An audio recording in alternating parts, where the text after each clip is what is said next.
Welcome everybody back to the Witcher Wild Hunt with me, Pentahybrid, for more Gwent tutorials. Last time we went over the basics of Gwent, showing you card symbols and mechanics that the cards use.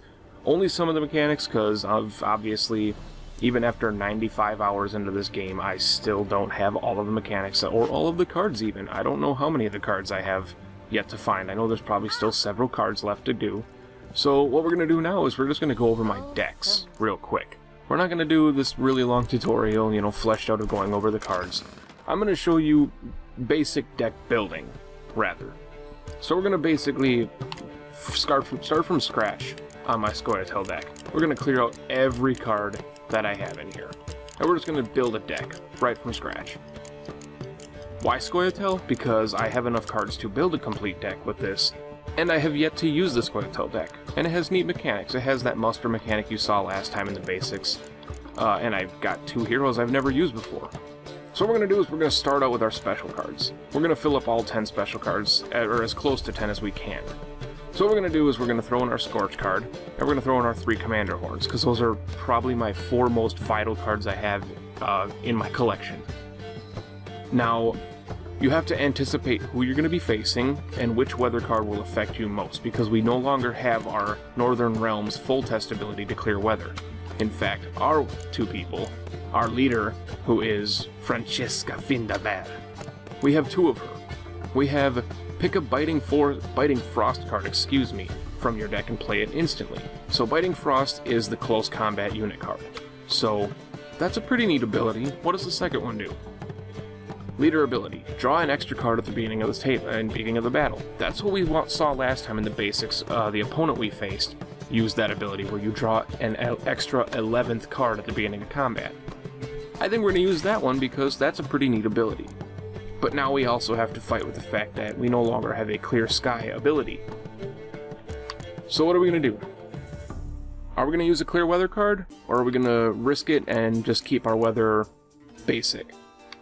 We can have up to 10 special cards, but like I said last time, you don't want to overdo it with the amount of cards in your deck. With 10 special cards, or with 22 unit cards and 10 special cards, you'll have a deck size of 32 cards. That's still pretty big. So I usually try to limit to 8 special cards and 22 unit cards, which will give you only 30 cards in your deck. So what we're going to do is we're going to take one of each, and that'll give us 8 special cards. 4 Commander Horns, a Scorch card, 1 of each weather effect, and a Clear Weather effect.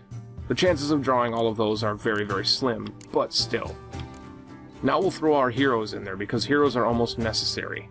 We'll throw Yennefer in there, we'll throw Athene in there, and we'll throw Sasabajgababa in there. I'm going to show you something really quick here, actually. I completely spaced to mention this last time. There's another symbol on the card you may have noticed. There's that green ribbon you can see on the leftmost side of the card for these 2 heroes. Now what that green ribbon means is that means they are a Scoia'tael only card. They can only be used in the Scoia'tael faction.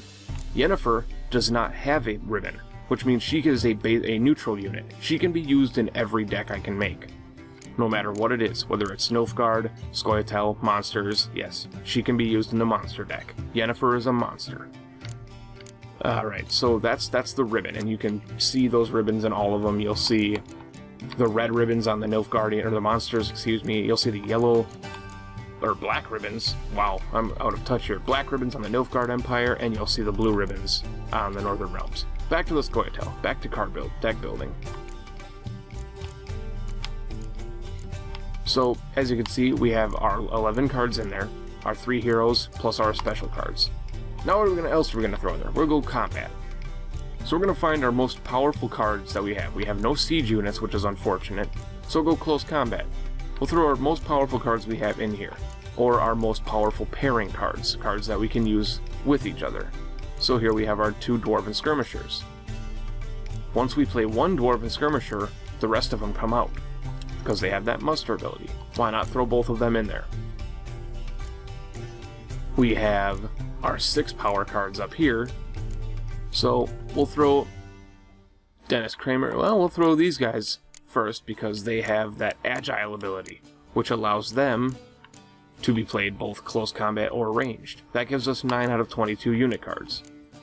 You'll see we have 3 of these Havokar Smugglers, which are another muster card. These is the same thing that guy played on us last time, where he played one of them, and in a finger snap, excuse me for the loud snap, gave an automatic 15 power in his close combat, because he was able to play all of them from his deck. So we'll throw those in there as well.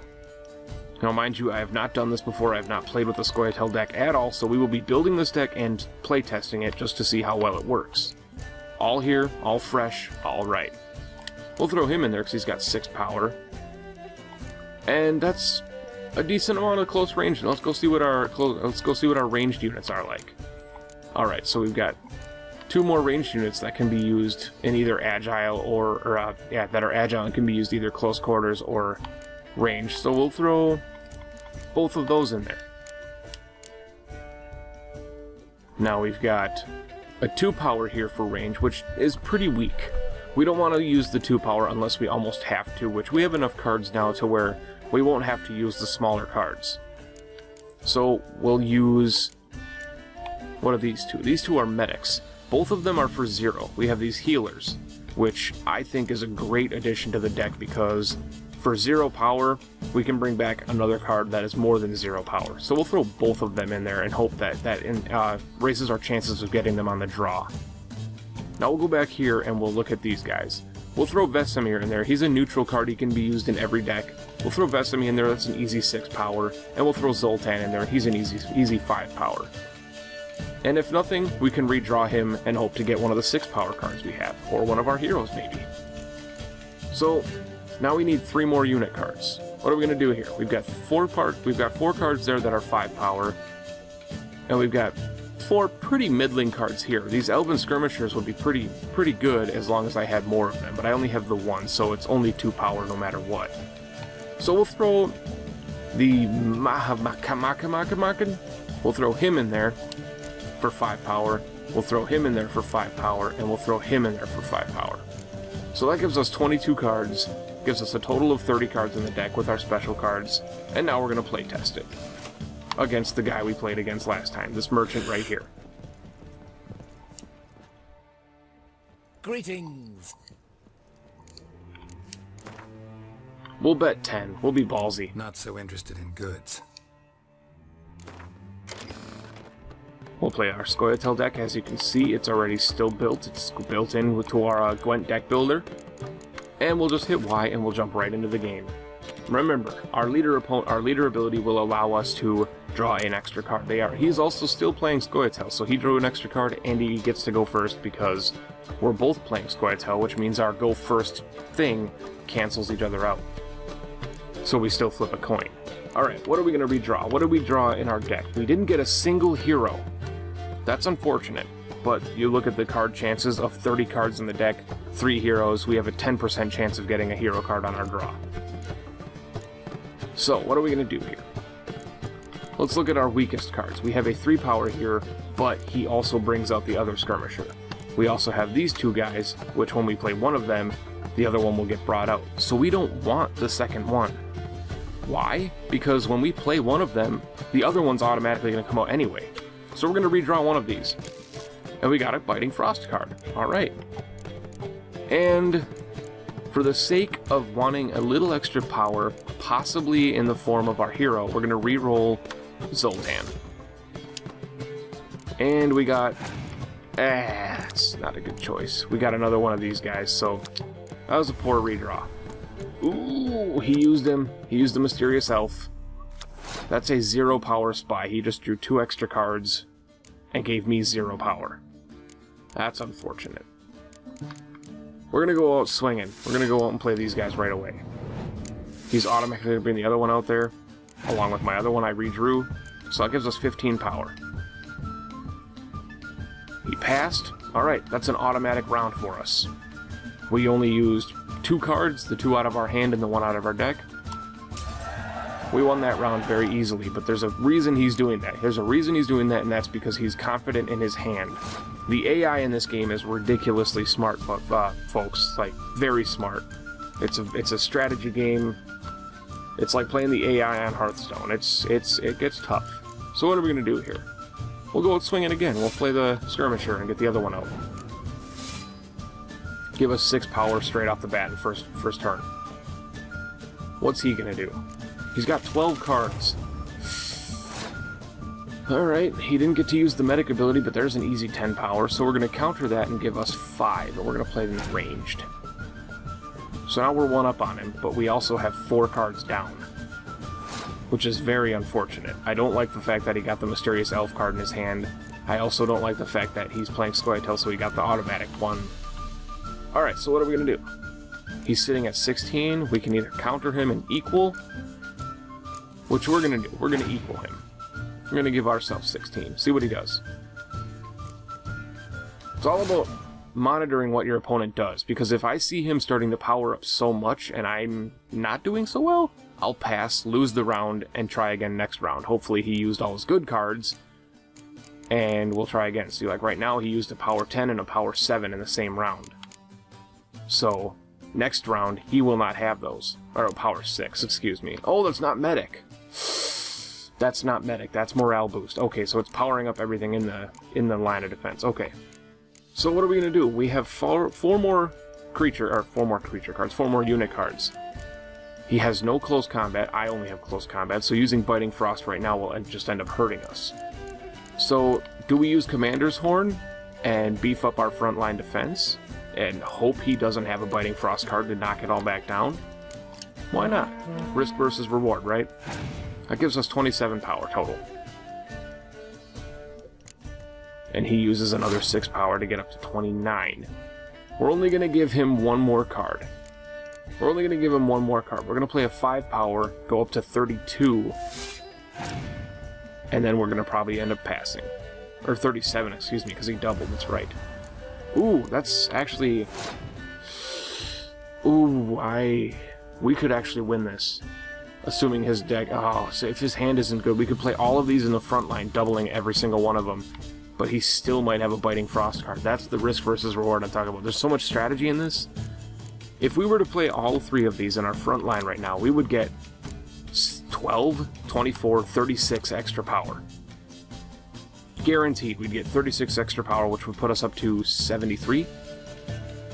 That's a great gain, but if somewhere in those 7 cards he has in his hand, he has a Biting Frost card, which reduces all close combats to 1, they'll reduce all to 2, thanks to my Commander's Horn, which would give us 14 power. We'll give him 1 more. We'll give him 1 more. We'll give him this guy. 43. What are you gonna do? There's almost no way we're gonna make it out of this. Nope. We're gonna pass. We're gonna pass. We're gonna let him take this round, and we're gonna hope our 12 power next round does it.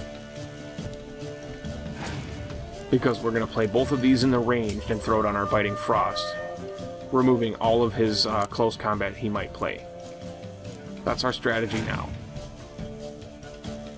Never be afraid to pass and lose a turn.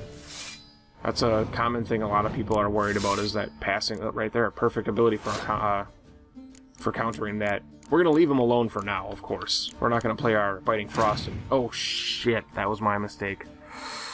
That's going to hurt. That's going to hurt real bad. That's going to hurt something fierce. Yep, this game is over. That was my bad. I just threw the game. Ah, that's a painful thing that happened right there. No worries. It's the first time I played this deck, and it was a stupid decision on my part, but we'll still do this, knock him down, pass the round because we don't have any cards left. He's gonna pass and win with 1 card left. I wonder what that 1 card was. That's gonna bother me for the rest of my life. Oh, that was close. But anyway, that's basic deck building. I'll probably end up playtesting that deck a few more times, probably switch things around, try and get it to work well. It's all about drawing right. I mean, the deck might be perfect for certain draws. Like, we didn't get a single hero that time, which ended up burning us in the end because heroes are immune to everything. Yeah, that's the basics of deck building. I'm really glad that I built my first Scoia'tael deck here with you guys. Show you what, deck building in Gwent is like. It's very similar to deck building in any other CCG or TCG. You're trying to minimize your losses and maximize your gains. It's called min-maxing in basic gaming. And what that is do I take weaker cards, weaker powered cards that have good mechanics, or do I just go all out like in what we call in Magic greening, which is basically playing a solid mono green deck filled with like behemoths and worms and just go full power. Gwent is a little similar to that. You want to balance your power with your good mechanics, and sometimes your good mechanics have weak cards attached to them, and so that's the basics of deck building. Thank you guys so much for watching. I will continue to do more Witcher tutorial videos. I won't just say Gwent tutorial videos. I might go into just Witcher videos for tutorials, but for now it's just going to be Gwent because Gwent is addicting, and it's a lot of my time in this game so far. So thank you so much for watching, and until next time, keep on gaming, and I'll catch you later.